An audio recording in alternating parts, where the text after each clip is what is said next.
How's it going, everyone, and welcome back to LT3D.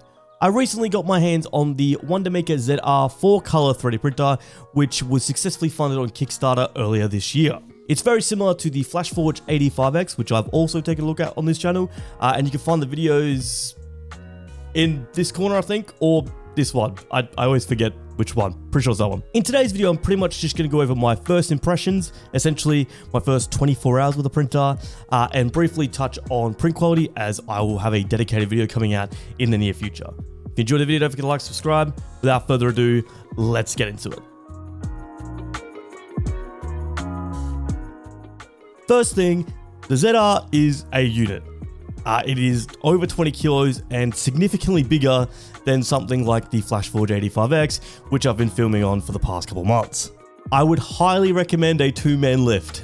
Now, there is a lot I like about this printer. However, there is one big issue that I've come across, which has currently stopped me from printing anything else on it. I'll touch on that later in the video. One thing that I did notice straight away and that I need to note is that this pre-release unit comes with all the optional accessories, which are the camera, auxiliary fan, and I believe the light bar, but I'll have to confirm whether this is standard or not. It also came with a hardened steel nozzle, which was a little bit of a surprise. I'm a big fan of the open frame design, and in this case, they have taken it to the max, with no back panel and a floating purge chute, which I think is very cool and will make emptying a purge bucket very easy, as you could just reach through the machine, grab it, empty it, place it back there. The open design also makes it easier to turn on and off the printer, as the button is on the back of the machine. The multi-material system, just like the printer itself, is also a unit and significantly chunkier than the 85X's IFS unit. However, that does fill me with some confidence, as usually solid and chunkier parts are higher quality and will last longer, so I guess we'll see how we go.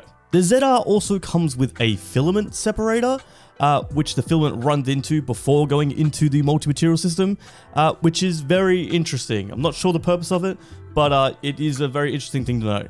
One big thing that I love about this printer so far is the guide tube joints. These are the ones with the clips, so you can just easily take the clip off, push down and pull it out, making installing and removing guide tubes a breeze and without the needs of tools. Fantastic job, WonderMaker. One thing that I've been asked about a lot is the filament spool holders and how I like them, as instead of having 4 separate spool holders, they have 2 spool holders which both have 2 spools on. And unfortunately, that also means you can't take them off from both sides. If you have one in slot 3, you have to take out the filament in slot 4 first before you can take out slot 3. And in all honesty, it's not too bad.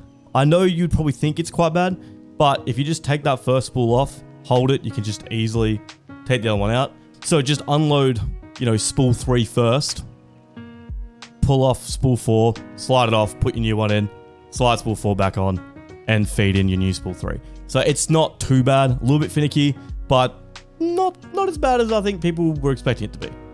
I also quite enjoy the large touchscreen display. It is very responsive, and I do like how they've opted for the JST type connectors, if that's the right name for them, instead of a long ribbon cable, as it makes installing the screen a lot easier and way less finicky. I would have loved to see it pre-cabled like on the 85X. However, like I said, the JST connectors are a great choice.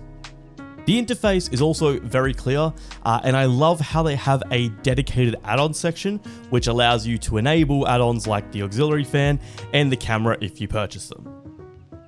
Now, onto the big issue, clogs. So far, I've managed to get a total of 3 successful prints off this printer. The preloaded branded bookmark paper clip thing, a 3D model of myself, and this bubble dragon. The preloaded file came out looking pretty good. The model of myself came out looking fantastic. I absolutely love the model. Same as like the 85X. I printed this on it, and the top just looks fantastic. I think I sliced it at a 0.12 mil layer height, and it just looks awesome. And the bubble dragon, well, not too good. The bubble dragon is sort of where I started to have this issue occur. As you can see here, it looks like there's a lot of under extrusion. And from then on, every single model that I tried to print on this printer would print the first layer beautifully, and then it would clog. It would prompt me with an error to check if there was filament stuck on the hot end, and then I would check, there'd be none there, I'd resume, air printing. So I then went through unclogging it, cold pulls, everything, clearing out the filament, put the head back in, put the hot end back in, ran another print, different models, different filament, lots of different brands, still the same issue. I did notice that this issue first started to occur after that bubble drag in, which was also after a firmware update. So I've asked for a previous version to roll it back, and we'll see if that fixes it. However, I don't really know how the firmware would have caused this clogging issue. Now, before you get completely turned off from this printer, this is a pre-release unit, and as far as I'm aware, I may be the only one experiencing these issues, as some other testers in the official Discord have shared their prints, and I've not seen any mention of clogging to date.